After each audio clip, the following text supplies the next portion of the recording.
If it will put this man in jail, China will stop at nothing.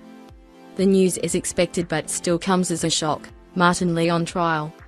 It's just one paragraph, at the bottom of a page in the post-world news section, and understandably so. How can one elderly gentleman's persecution, halfway around the world, compete for attention with the COVID-19 pandemic, power outages in Texas and other pressing news? Even measured against China's other atrocities, a million eyes in concentration camps, for starters, what is one man? And yet, Martin Li is not merely one man. He is not merely one of the most decent, principled, gracious men I have ever known. Martin Li is the personification of the rule of law. He knows the law, he practices law, he reveres the law. That Chinese leader Xi Jinping now wants to put this distinguished 82-year-old barrister in prison perfectly illustrates the dictator's contempt for the law.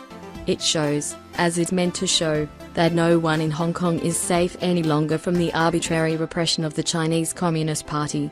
And if the United States and Britain and other democracies cannot find a way to stand up for Li, they will confirm, again as Xi intends, that no atrocity will interfere with business as usual.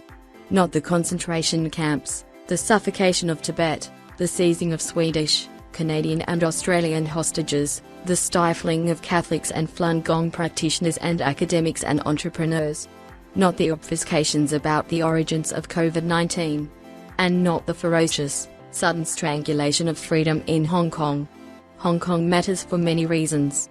One is that China signed an international treaty, when it took control of the former British colony in 1997, promising to keep its hands off the city-state's internal politics for 50 years.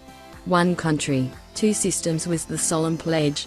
Some people believe that Deng Xiaoping, a reformer and China's de facto ruler until his death in 1997, hoped that some of tiny Hong Kong's magic would rub off on his giant nation.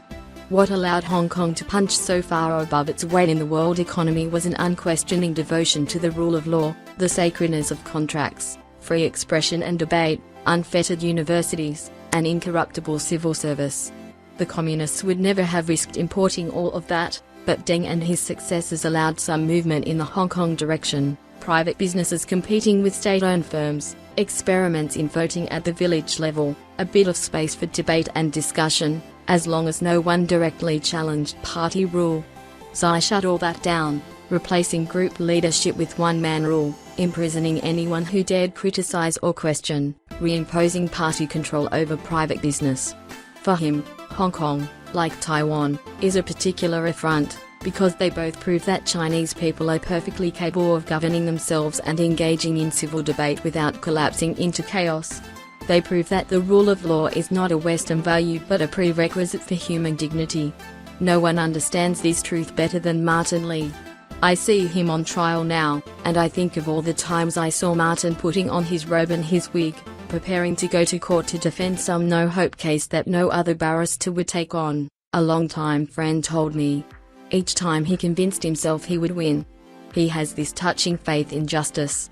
Moderate in temperament and ideology, 4 decades as establishment as anyone could be, Li embraced democracy activism as he came to see that self-rule was essential to preserve the rule of law he cherished.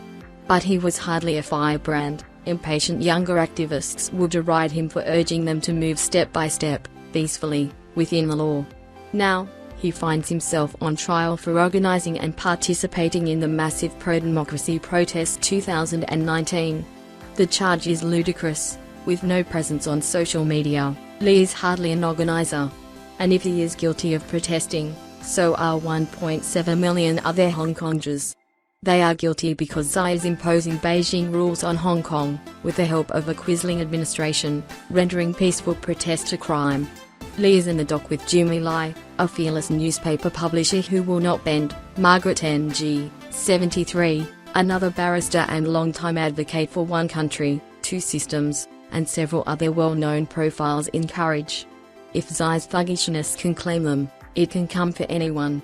Will the world's democracies really take part in the Winter Olympics in Beijing next year, as though none of this is happening?